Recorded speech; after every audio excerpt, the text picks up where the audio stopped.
Thus building on the body of knowledge that exists in your field. The following session will be made worthwhile by none other than Dr. Chandrashekar R, Assistant Professor, AJ Institute of Medical Science, Bangalore, on the topic Publication Ethics and Grant Proposal Writing. Sir, I kindly request you to occupy the seat on the dais.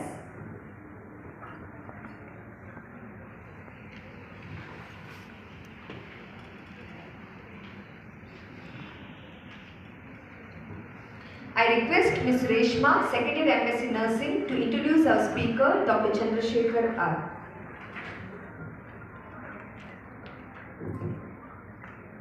Good afternoon to all, respected guests, faculty and delegates. I, Ms. Reshma from Second Year MSc Nursing, takes immense pleasure to introduce and welcome today's resource person, Dr. Chandrashekar R, who will be enriching us with the knowledge on publication ethics and grant proposal research. Dr. Chandrashekar sir is working as an assistant professor and researcher in AJ Institute of Medical Science and Research Center, Bangalore, assistant clinical researcher coordinator in AJ Clinical Trial Unit, research associate in AJ Research Center, member of scientific committee, and the chairman and editor-chief in IP International Journal of Comprehensive and Advanced Pharmacology, New Delhi, associate editor in Scholar Academic and Scientific Society, and sir is also the member of Innovative Education and Scientific Research Foundation, New Delhi. Sir has completed MSc in Pharmacology and PhD in Anapoya Medical College affiliated to Anapoya University, Bangalore, in the year of 2014, sir has also completed BSc in Chemistry, Botany, Zoology from JSS College and BA-MS from JSS College Ayurveda in Mysore. Sir is having 10 years of teaching experience in UG level and 9 years of research experiences, and also he is the research specialization in pharmacovigilance. Sir has been a best outgoing postgraduate MSc in medical pharmacology in the year of 2008. Sir, he also published many books related to pharmacology like questionnaires, exam boosters and textbook of optometry.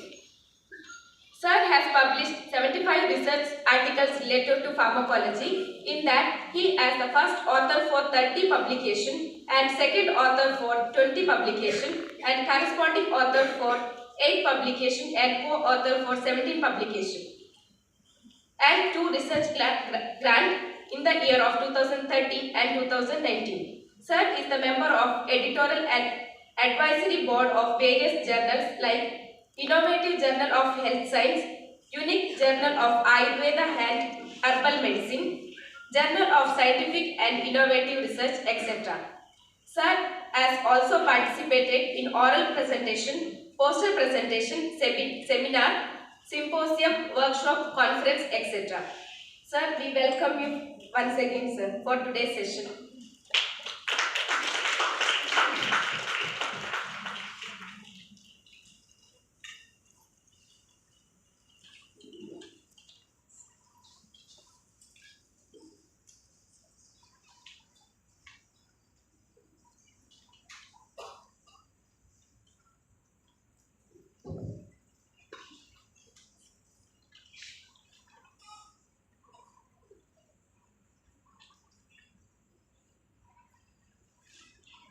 Good afternoon.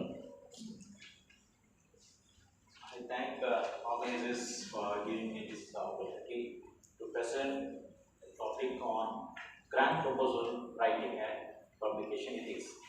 So, without wasting much time, we'll just present the topic. Why he gets leave, especially soon after lunch in the afternoon. Is the today's topic, right? I think the slide is changing. No, it is same. Blood flow to the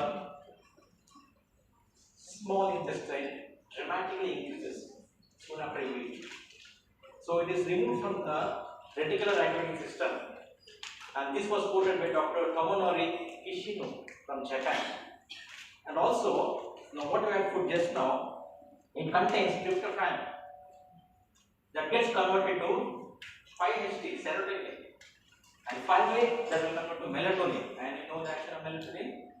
It go to sleep. So you all have experienced this sleep during your classes, in your college, school age, and during some conferences. An example is not right now sitting here. So it takes a minimum 30 to 40 minutes for this to happen after you take it. Okay. So that means I should finish this now before the delegate sleep, isn't it? Right?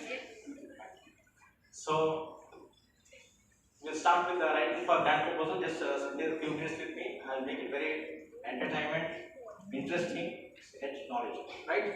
Will you be with me? Yes. Now this talk highlights basic tenets of the grant, how to write process, what the process involved, features of a good grant proposal, factors that increase the chance of getting funded. Because nowadays we have lots of research, but for research you need money. You can't spend from your pocket. So you may be depending on the grant agencies.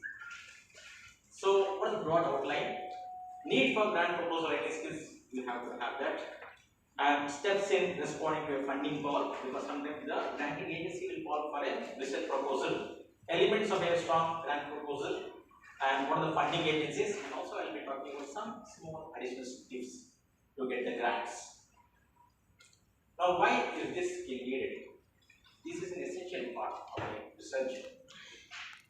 And researchers depends on grant money for projects, and we should have skill for convincing the funding agencies. Now, if you want to obtain a grant for your research, we have two approaches. First one, you write to the funding agency that you have a project and you need the grant, you need the money.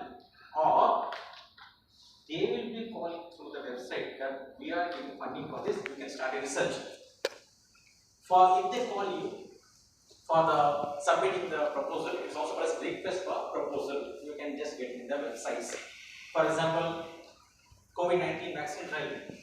There were many research projects. As I told, either you write to the funding agency for the grants, or they will publish in the website. You can respond to that. So that is the starting point. Now, how to respond to a funding call? Suppose you just saw something in the website and they called for a project. Researchers have getting proposals ready and keep looking for funding. If you already have your research ready and you just finding in the website, can I get some funding? Is there any funding call is there? Calls usually reach through colleagues and institutions. Sometimes institutions send a circular, or your friend may call you and tell, see, just see the website and I send you a mail, just see there's some call is there, and you have to always read the guidelines thoroughly as per the funding call. Hello sir, I believe your name is Grant. Would you mind if I ask you a few questions about yourself? Because if they are giving any grant, they will have lots of questions to ask. So please don't earn the money. So we will these steps. Simple steps. Suppose you have a project in your hand, find the funding agency by going to visiting the website. Tailor the general proposal to a call. You have to modify. Sometimes you don't have to send full letter, full proposal. Just you can write one page letter that I have like this idea. So is there any chance for me to get the grant? They may tell you submit the proposal. Agency reviews and makes a decision. Then you accept or decline, because sometimes you can ask 10 lakhs and they are telling no, we have limit, we give only 5 lakhs. You accept or decline. If you accept, then complete other formalities, carry out the project, submit the report to the agency. Now, if you see the type of project, it may be pilot study or full-blown research. Short study, pilot study, or full-blown research, or thesis or postdoctoral research, fellowship at institution level, or multi-year clinical trials maybe on human subjects, depending on the study. Now, whenever you have a project, first thing here, you have to refine your topic by asking why you are doing this study, what's the importance of the study, there should be something meaning for the study, what is the relevance for the society, whether the society is going to get benefit or not, what are the hypotheses, what's the aim, objectives, what are the research methods you are using, and quantitative or qualitative study is important. Then observation or introduction. You can always discuss with the colleagues and make your topic ready. Then you have to find the agencies that is going to fund your project. First, prepare the list of all the possible agencies that meets your demand. Then funding specific to field. Match the proposal with priorities of the agency. You see what their guidelines are. It's a very time-consuming task, and in the long run, it can lead a great benefits.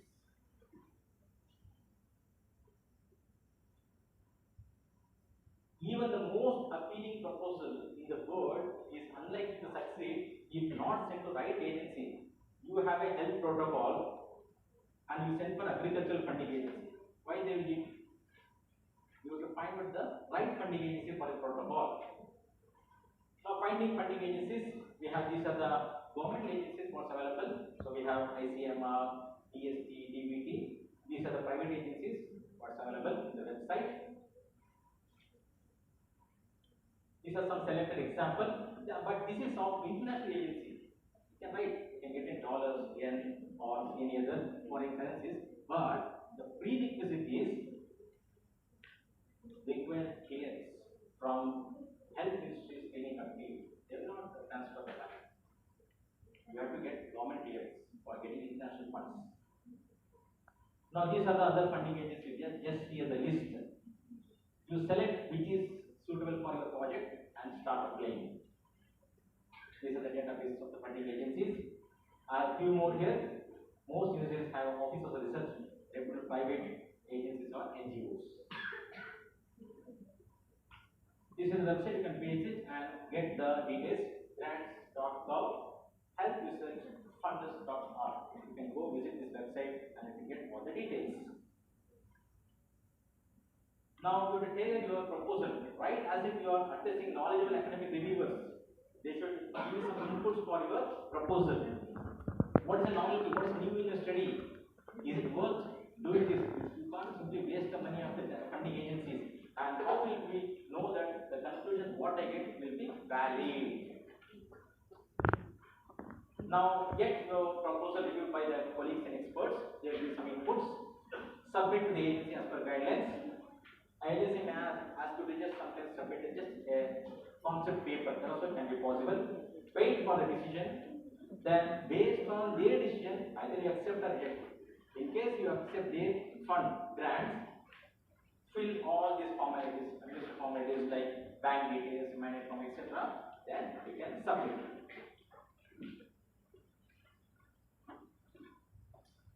These are the things I can, because nowadays everybody fancies for this emojis. Others will not against people. So if it is company, again you get I'm there.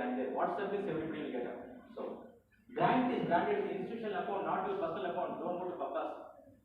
Once you grant it is going to the institutional account. From there it is getting released in a phased manner.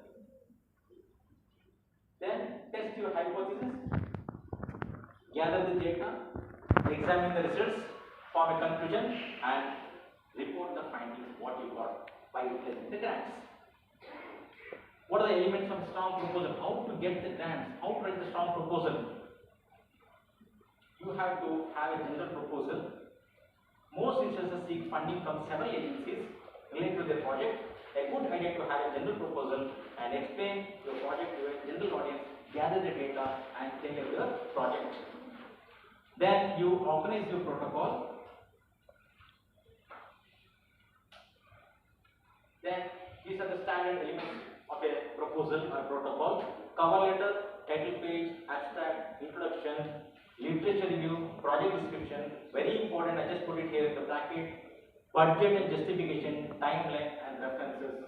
These are the elements of your proposal. Now, funding agency and bank loan are no different. Why? If you go to bank, what did it? Bank loan. what they release the money, they take more sign than that, isn't it? You have to send so many funding agencies also like that. They ask lots of questions, simply they don't release the grant money. Whatever you have budget for a proposal, you have to justify why you want that equipment, why you want that instrument, and what are the needs. Now, how to prepare the budget?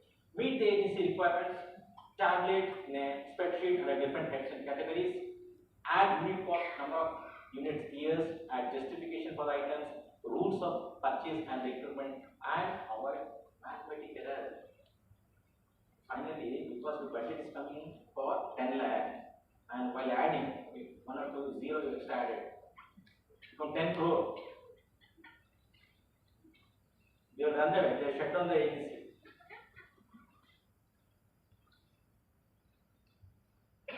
Then prepare the budget. How? We have categories, recurring and non-recurring. These are sometimes they may ask you in the entrance exam. Remember this. Recurring is regularly occurring cost or estimated cost like staff, personal, consumables and supplies, etc. And non-recurring is irregularly occurring cost. Sometimes you want to purchase immediately a new equipment that comes under non-recurring. Sometimes you can also add other things like travel, overhead, and you can also add sometimes task-based budget. We just pick it and see. Now this is the whole summary. Right? Now I have not filled anything. Now how to fill this form? Just as an example. Now we just split this and see how it occurs. Now first we'll see, says here you have mentioned staff, consumables, equipment and travel. Okay, just we'll see the research staff. Now suppose you want somebody to work for the project. Remember, always receiving funding and doing research is a teamwork. Getting grants is a teamwork. So you have to justify why you wanted staff, be explicit about your skill sets, and budget only for the period required. Suppose your proposal is or the project is for 12 months or 24 months, only for that period. You have to allocate the budget. Show people who are on regular pay at zero cost. Suppose you have some subordinate or some technicians working in your institution. Don't hide from outside. You show that we are utilizing this person, but we are not asking funding for this. Zero cost. The chances of getting funding is increased. And consider outsourcing or consultancy if needed. This is the staff.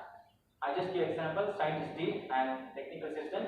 So you can see per month unit cost and you, how many months you need for 12 months, and finally put it here. So add it. This is for staff.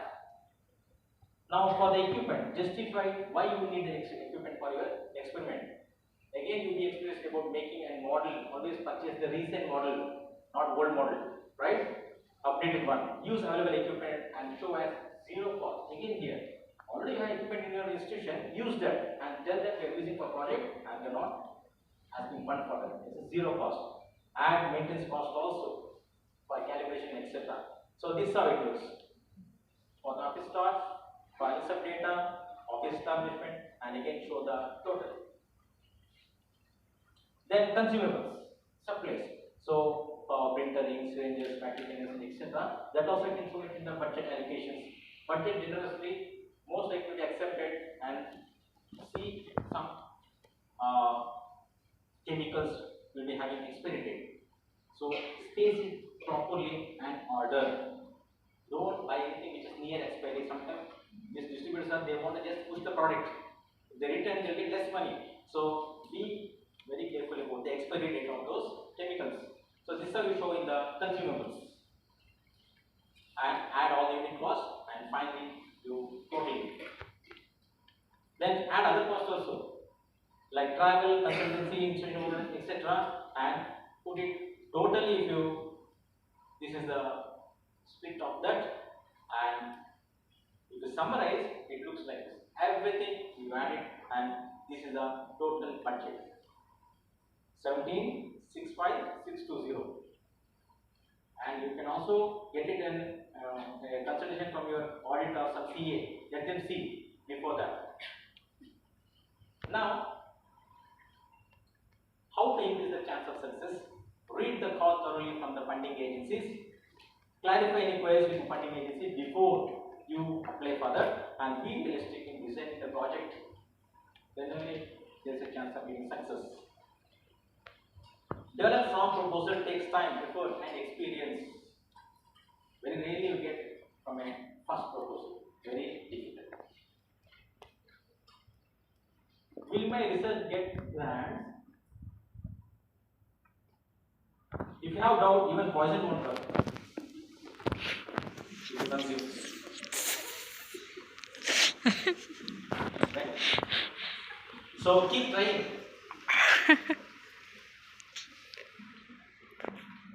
Suppose you got grant and project got completed and is ready for publication. Suppose you got grant, you finished the project, now it's ready for publication. You're very happy. You finished it. It's there in your table. Then write article and publish the data. You have to publish it. But remember, one should follow what? Publication ethics. The next topic. This you have seen in images. You will be sending so many times. It's a dissemination of your findings to the scientific community because you already done something and you want to show the board that I have done something. I got the grant. So you have to publish it. Why publish? It's very, very interesting statement. Remember, you are going to remember like from a paper is an honest description of hypothesis, data, and conclusion. You are instructing the reader that what you have done. If your research doesn't generate paper, it's not just being done. If it wasn't published, it wasn't done. But nowadays, why publish? Either to get job, paper. Research, publication. As given by MD, PhD, thesis approval, or just for promotion. You have paper? Sir, I have experience. No. Or given by institution for promotion, employed. Somebody with experience. I can see his mind. So, publish and finish. He did publish, so he perished. Professor, HOD, everything is a scene. One case, assistant professor, one case. No problem. What is ethics? The branch of knowledge that deals with the moral principle of practice in any field. But here, we are talking about publication ethics. That is, its application of ethics in publication. Only here, we are considering only here. So, what will be the problem in publication? When you have done a research, I want to publish. What will be the problem? We'll see one by one. Scenario 1. You have just done one complex experiment with 100 tests. Your sample size is 100. A 90 case went as your theory told, as your proposal told, aim and objective. Right? 10 cases did not. It may be showing some carcinoma potential, cancer potential. Oh my God. You think the sample might have been contaminated or may have some other unknown reasons. And do you report these 10 cases or not? You already got fund. You are doing experiment. 10 cases showing like this. Oh, what to do now? Scenario 2. You are acknowledged leading expert in your field and have been in this field for 15 years. And you got a very good award for your research from the institution university. And later, after a few years, you just came to know that whatever you did, the theory was dead wrong and nobody noticed it. You only found out the mistake. And you saw that photo receiving award. Oh my God, what to do now? Somebody or other will find out in future. What now? Oh my God. One more problem. Scenario 3. You got a good job with a good designation, with good number of publications. You're very happy. Later you got a call from the publisher that you got a publication misconduct, scientific misconduct. Oh my God. And regulatory bodies, they are told that you have done a misconduct in publication and your appointment may get cancelled. Now what now? You got a call. Scenario 4, you got a very good grant and you published in a very good journal, indexed in PubMed, Medlines, Scopus, etc. Highly indexed this database. Later you found out that what you published the paper, the journal is a fake journal. Predatory journal, fake journal. Oh my God. Again. Now what about your publication? What will do now? Again, these are the scenarios you are going to get in future. So you see all these newspaper cuttings. Say more science, more fraud, monkey business, and so many things has been came in newspaper. You are not given importance in that because you are reading all these politics news or sports news or entertainment news or movie. See, these are not came somewhere in the form of the paper cutting. They were given this. What is this side of misconduct? So it is nothing but doing fabrication, falsification, plagiarism, and other practices that deviate from the accepted, commonly accepted in the scientific community. So this can be negligence, carelessness, and citation bias. That means a failure to adequately review the literature on the topic you are doing, lack of conduct and competence in your research, presentation of data based on faulty statistical analysis, and you are citing some articles without reading the primary source of information, and selective citation of only those articles which supports your study, and selective citation of one repetition is also called as citing your own article for your study. This was self-citation. Now, if you do this negligence, carelessness, or citation bias, what happens? Two errors. Type 1, type 2. Here, he is pregnant, but your study is studying. That's type 1. She is pregnant, but your study is studying not. This is called as type 1 and type 2, also called as alpha error and beta error. The research question, 4 marks they will ask in the exam for short notes, or sometimes they will ask multiple choices. Duplicate publication. That means here is also called as redundant publication. That means there are two papers in the website in the two journals, same paper. Two articles share the same hypothesis, same result, same conclusion. The authors are trying to read the readers in two different journals for the same paper. Maybe one person has published the same paper in Chinese language, Russian language. Who knows that language? Sometimes we forget our language. Example: they have done one study on ondansetron. It's an 5:3 antagonist antiemetic. So when they observed, 17% of published paper was duplicates and 28% of the patient data was itself is duplicate. So here what has happened, the efficacy of the drug in the paper was increased by 23% in the paper, not actually. So if the results were taken into account 2 or more times in a meta-analysis, the result will not be valid. Who can find this? I tell you who can find this. So what to do? Avoid negligence and carelessness. Be careful while doing study and writing articles. Avoid citation bias. Be careful about this duplicate publication and also be transparent in research and publication. Plagiarism.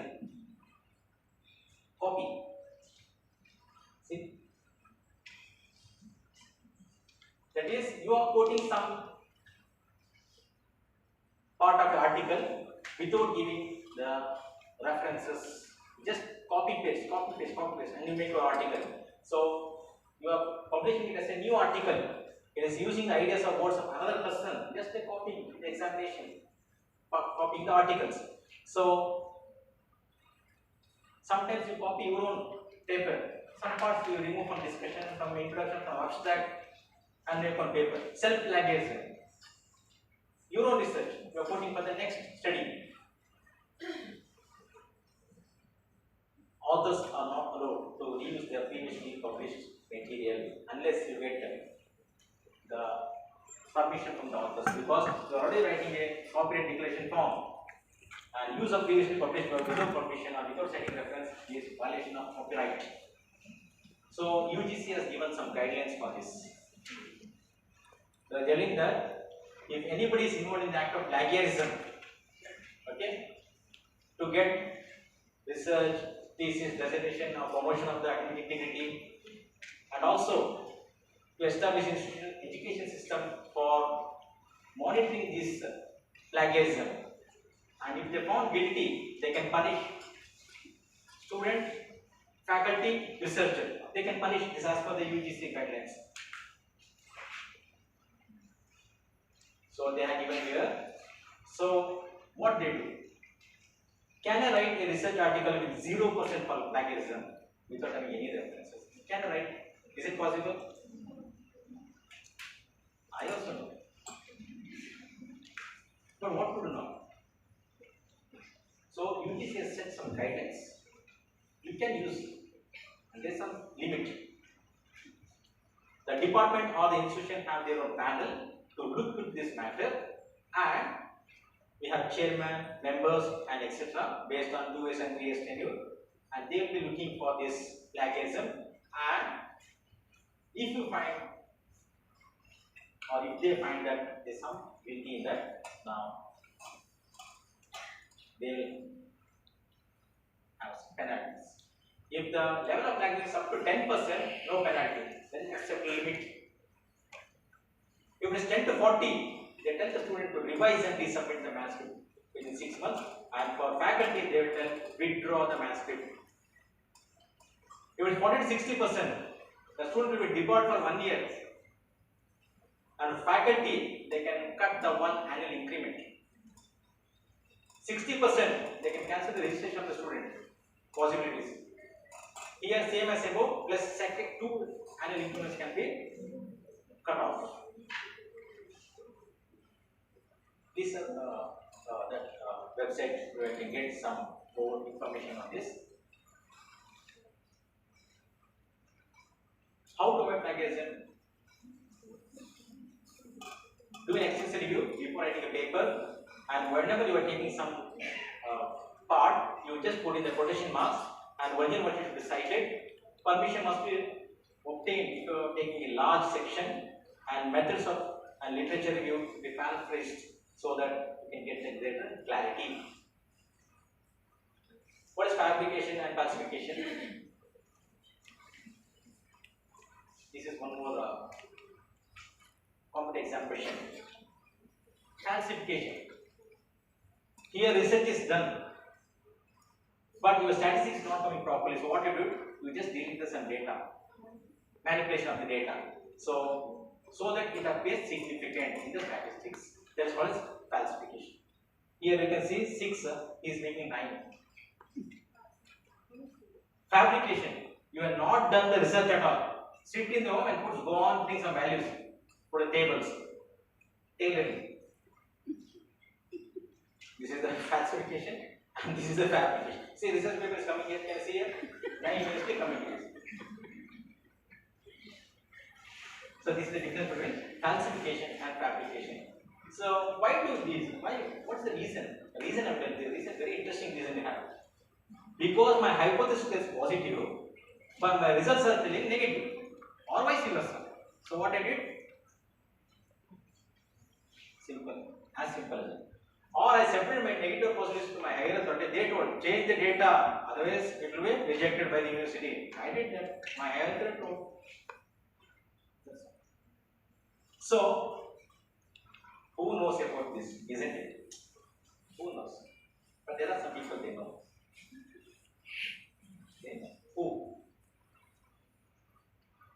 A reviewer expert in the field concerned to a particular institution or journal, or even a statistician having good knowledge, they can find this. They can know that you have done either falsification or fabrication. There is a scanner there. How to avoid this? So as I told, you should have a panel, committee in the institution to monitor this. Sometimes they'll appoint a person to see whether you actually do the experiment or not. Observer, spy. They may appoint. Go for CCTV, spy camera, statistician opinion. So regarding the obtained results, they will take that. And finally, transparency should be there in presenting the data. Don't worry, whether possible, we just publish the data, no problem. As I told you, that whenever you get any grants, you have to mention before you publish the paper for the publishing authority. And whenever you do any animal or human studies, you should take ethical committee clearance. And whenever you get the grants, should you mention the paper. If you don't do this and just submit the paper without mentioning this, then the editor will tell you that we have a policy that you should mention that. Then you thank the editor and complete the process. Otherwise, if you don't mention it, they reject the paper. The paper will be withdrawn or retracted. This is very, very important. Authorship problems. As per the ICMJE, the person who has done maximum contribution for concept, design, collection, analysis, and interpretation, and writing, study, template, or revision, they can be considered as authors. So, based on this, we get the final approval. So, we have these categories depending on the contribution. First author, corresponding author, both first and corresponding candidate, or co-authors. After 2, ghost author. You heard this? Anybody heard ghost author? I also heard first time when I said. I was thinking, what is a ghost author? I never heard this. It is nothing but when an individual who has significantly contributed, but his name is not in the paper after publication. It's a very good journey. Why you become ghost author? You have done experiment, you are there in the project. When the paper got published, among 6, you are not there. Only 5 members' name is there in the paper. And you are thinking, what happened? They took maximum work from me only. I was there working till night and 12 o'clock in the lab. That is why you become here, because friends, some conflicts, some fighting, misunderstanding. Purposely the person has omitted your name and sent the paper for publication. Or else, sometimes a company will hire, somebody will write the paper, but the authorship will be good somebody else who is giving the money. Then they become ghost author. Gift author, who don't want gift? Amazon, Flipkart. So, gift author is here. Also called as guest or unfair authorship, where the author is not contributing anything for the paper, but he is in the first author list or corresponding author. Very happy. You don't know what is the study is. Why they have done study, that also you don't know. But I have paper.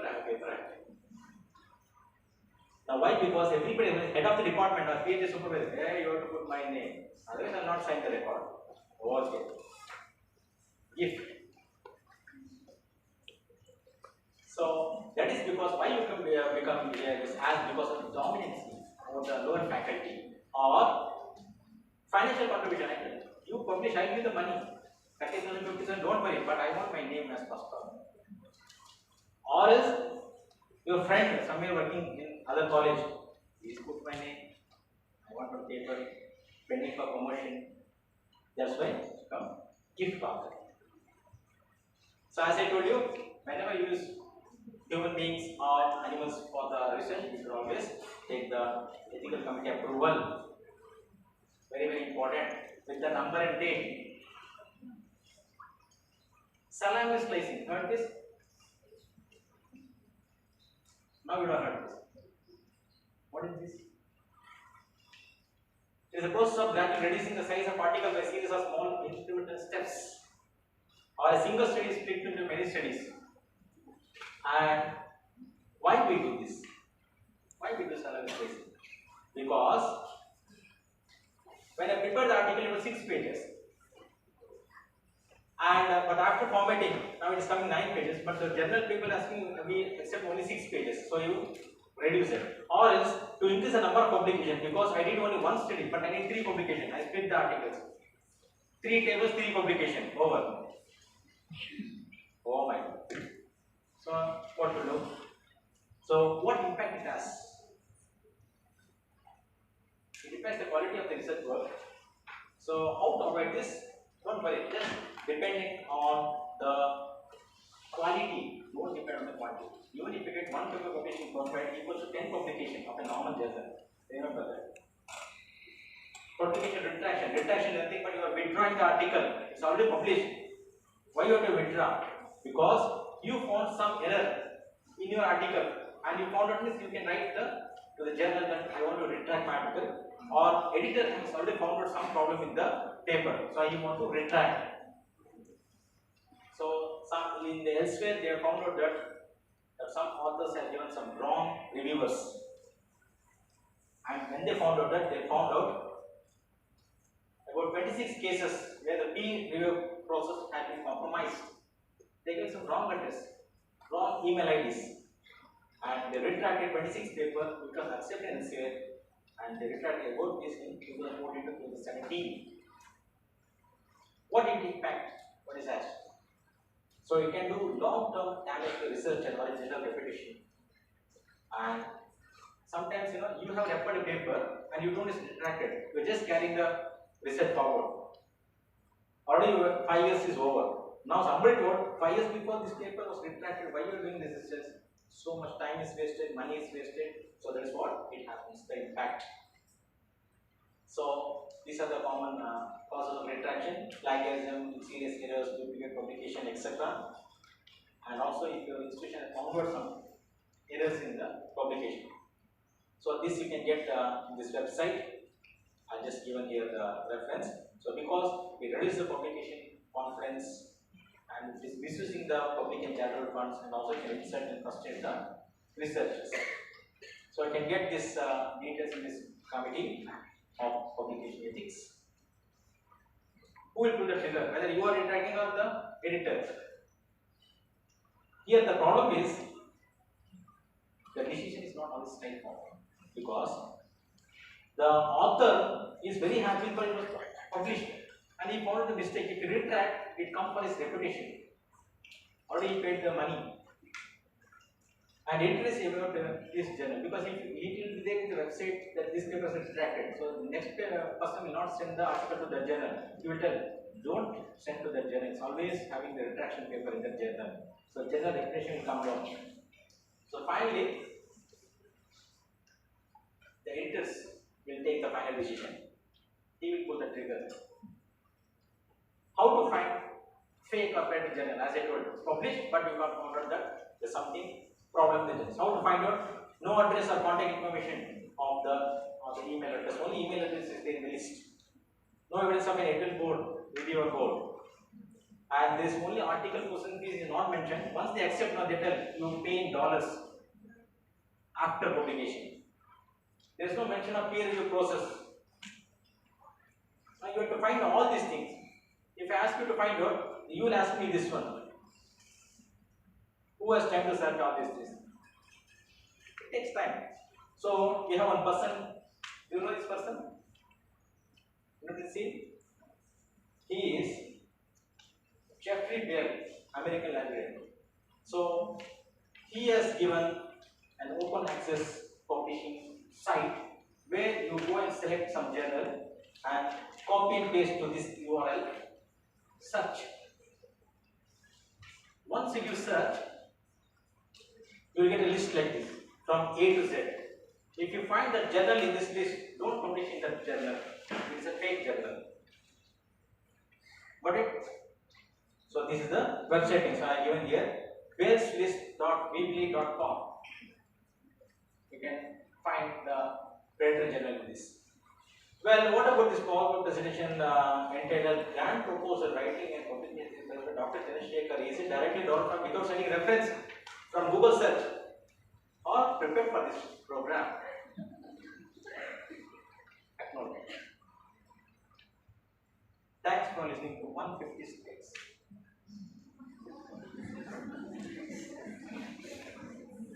Thank you.